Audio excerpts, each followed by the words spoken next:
a ser prudentes, castas, cuidadosas de su casa, buenas, sujetas a sus maridos, para que la palabra de Dios no sea blasfemada. ¿Cuándo la palabra de Dios es blasfemada? Cuando con la boca un creyente dice que la palabra de Dios dice esto y con su vida dice totalmente lo contrario. Es decir, como se dice en buen chileno, borra con el codo lo que escribe con la mano, ¿o no? Entonces, la palabra de Dios tiene la oportunidad de ser blasfemada cuando un creyente habla con su boca una cosa, pero con sus hechos, más adelante lo dice, lo niega. Entonces las personas que observan, que no son creyentes, dicen, sí, clarito, que creen la palabra de Dios. No le creo ni una. Dice, y sigue hablando de la conducta, versículo 9 al 10, ahora habla de los siervos. Perdón, me salté algunos versículos.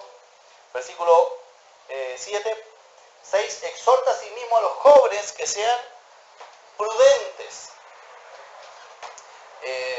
Siempre se habla de, siempre cuando uno escucha la carta a Tito, uno dice, en Tito y en 1 de Timoteo aparecen los requisitos de los ancianos.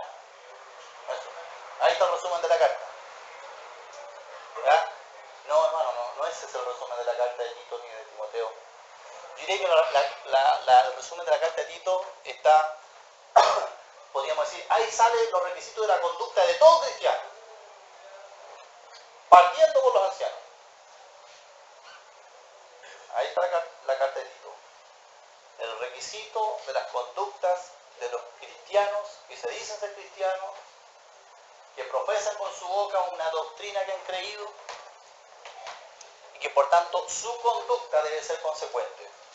Por tanto, con lo que uno lee aquí, Pablo abarca todas las edades del cristianismo, a los ancianos, a las ancianas, a las mujeres jóvenes, a los jóvenes y a los siervos. Ahora dice a los jóvenes, asimismo a los jóvenes, verso 6, que sean prudentes, presentándote tú.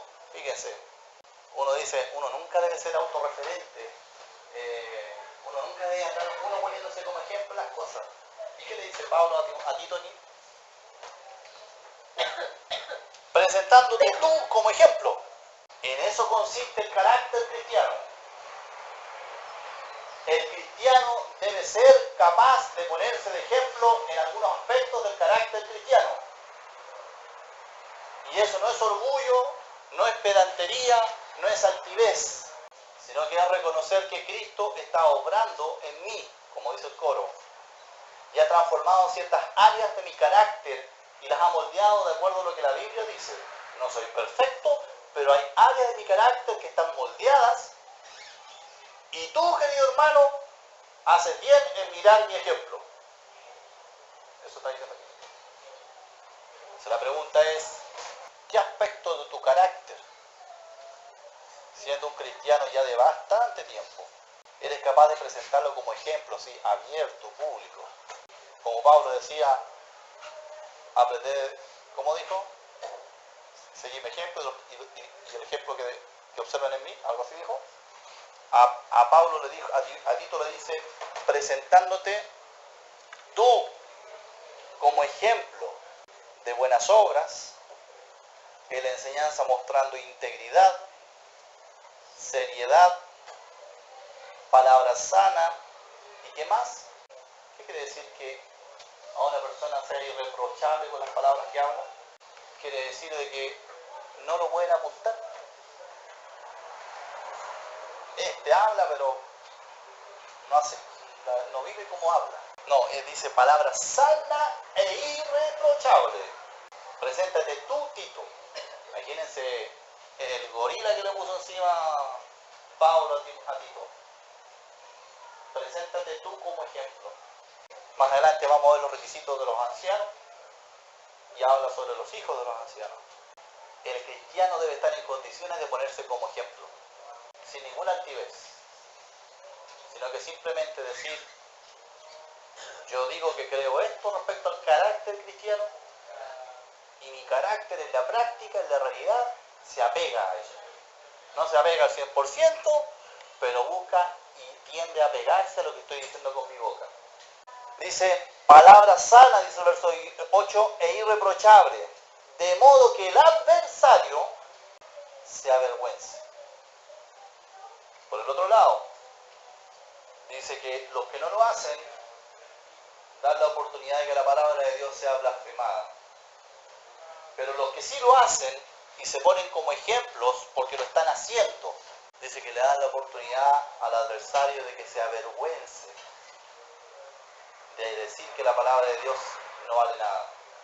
Y no tenga nada malo que decir de vosotros. Nada malo. Exhorta, aquí habla sobre la conducta de los siervos, aquellos que están sujetos a un amo. Exhorta a los siervos a que se sujeten a sus amos, que agraden en todo, que no sean respondones, no defraudando, sino mostrándose fieles en todo, que para que en todo adornen la doctrina de nuestro Salvador. En todo. Tengo que decir que muchas veces nuestro carácter, no voy a decir cristiano, nuestro carácter, nuestra forma de vivir, adorna muy feo la doctrina de Dios. Dice, versículo 11, hace un paréntesis, antes de seguir hablando específicamente de algunas conductas, dice del versículo 11 al 15, dice, porque la gracia de Dios se ha manifestado para salvación a todos los hombres, sí, es así, pero esa misma gracia que se ha manifestado para la salvación nos enseña, enseñándonos que renunciando a la impiedad y a los deseos mundanos, vivamos en este siglo sobria, justa y piadosamente, aguardando la esperanza bienaventurada y la manifestación gloriosa de nuestro gran Dios y Salvador Jesucristo, quien se dio a sí mismo por nosotros para redimirnos de toda iniquidad y purificar para sí un pueblo que fuera celoso de buenas obras. Esto habla, exhorta y reprende con toda autoridad, nadie te menosprecie. Y por último, del versículo 1 al 11 del capítulo 3, habla de la conducta y del carácter cristiano general de cada cristiano, de cada hijo de Dios, frente a esta sociedad en que vivimos. Y entonces parte diciéndole, recuérdales que se sujeten a los gobernantes y autoridades, que obedezcan, que estén dispuestos a toda buena obra. Por eso que hay hermanos que predican que el creyente debe ser más bien apolítico y no debe andar transmitiendo de que este me gusta demasiada, no debe ser su característica primordial que este me gusta y que este no me gusta. ¿Bien? Es decir, no es que el cristiano no pueda tener una opinión política respecto a sus gobernantes y sus autoridades, claro que la puede tener, pero su principal característica debe ser que frente a las autoridades está dispuesto a toda buena obra, está dispuesto a cooperar a esa autoridad, sobre todo si se trata de una buena obra, que a nadie difamen, miren, que no sean pendencieros, peleadores, sino amables, mostrando toda mansedumbre para con todos los hombres, mansedumbre para con todos los hombres. Porque nosotros también éramos en otro tiempo insensatos, rebeldes, extraviados, esclavos de concupiscencias y deleites diversos, viviendo en malicia y envidia aborrecibles y aborreciéndonos unos a otros.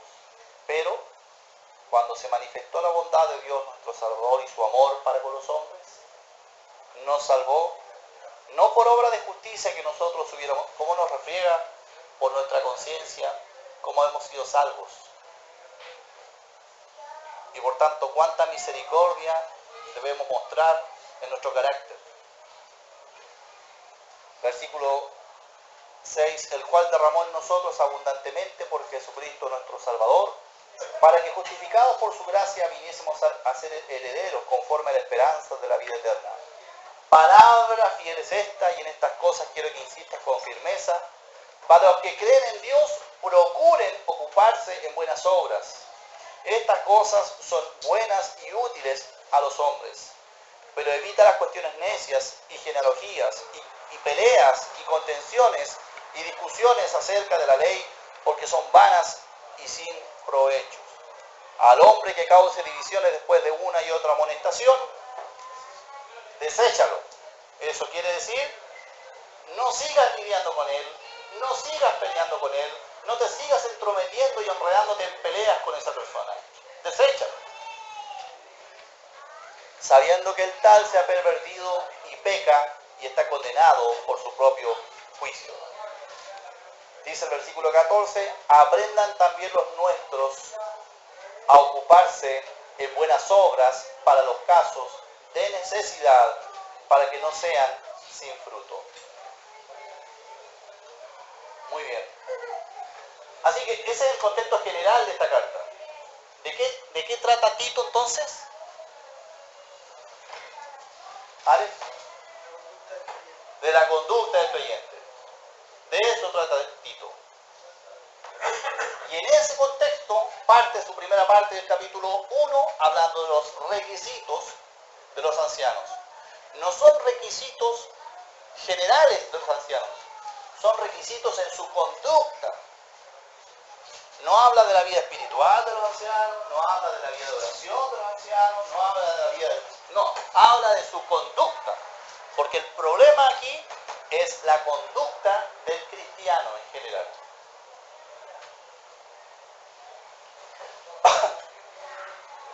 Muy bien, volvemos al principio. Dice el versículo 5.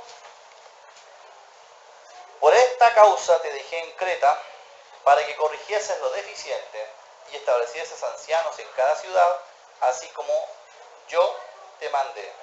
Es decir, en algún instante, creo en su segunda estadía de Pablo en Creta, fue con Tito a Creta, y le entregó un mandamiento, Pablo a Tito. Le dijo, Tito, tú te vas a quedar en Creta, pero como Pablo, no, tú te quedas en Creta. Yo voy a seguir mi viaje a otros lugares. Tú te quedas en esta isla. Recuerden ustedes que ya habíamos visto que Tito había sido un hombre que se vio codo a codo con Pablo y estuvo metido en conflictos grandes en otras iglesias, ¿cierto? Entonces Pablo le dice a Tito ahora, Tito, ahora te quedas en Creta a solucionar un problema que hay acá. Y quiero que hagas dos cosas. Quiero que vayas casa por casa, iglesia por iglesia, observando la conducta de estos cristianos de Creta. Y vayas corrigiendo, persona por persona, vayas corrigiendo la mala conducta, porque tienen una mala conducta. Y segundo, como hay tantas ciudades, y en cada ciudad hay iglesias cristianas, y esta función deben cumplirla los obispos, ancianos o pastores, vas a establecer ancianos en cada ciudad, para que no trabajes solo, trabajes acompañado en esta misión. Pero estos ancianos tienen que tener ciertas características en su carácter y en su conducta, para que trabajen contigo y no trabajen en vacío. Dice así, el que fuere irreprensible, marido de una sola mujer, que tenga hijos creyentes, que no estén acusados de disolución ni de rebeldía, porque es necesario que el obispo sea irreprensible, como administrador de Dios, no soberbio, no iracundo, no dado al vino, no pendenciero, no codicioso de ganancias deshonestas, sino hospedador, amante de lo bueno, sobrio, justo, santo, dueño de sí mismo, retenedor de la palabra fiel tal como ha sido enseñada. Me interesa que cuando leamos, y vamos a leer de nuevo estos versículos, los leamos, tengamos tres propósitos por la lectura en nuestra mente. Siempre cuando leemos estos versículos, decimos, ya vamos a leer los propósitos o las características de los ancianos, que deben tener para ser reconocidos como ancianos. Si no tienen estas características, no deben ser reconocidos como ancianos.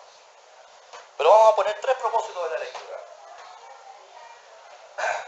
Primero, que los que aquí son ancianos en la iglesia, es decir, habemos dos,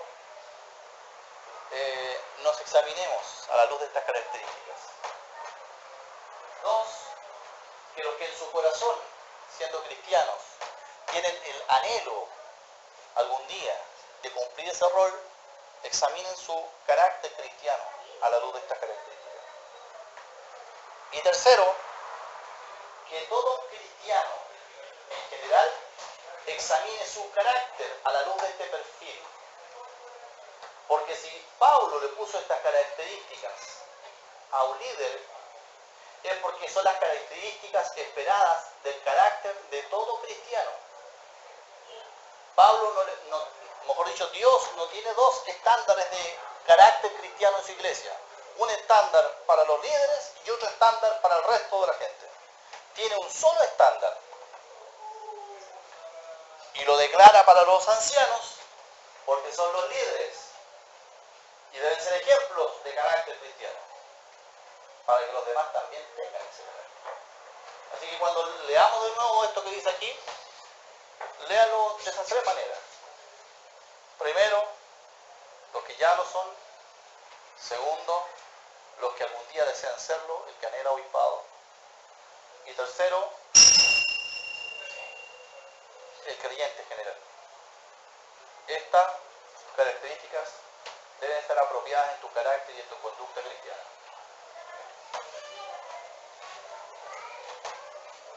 Dice el versículo 6, el que fuera irreprensible. ¿Qué quiere decir irreprensible? Que nadie lo puede apuntar, ¿correcto? Nadie le puede decir, ¿y tú qué me venías a hablar? Eso es reprensible.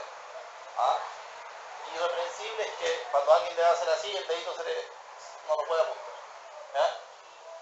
Irreprensible. Entonces el versículo 6 habla de irreprensibilidad en la familia, en ciertas características.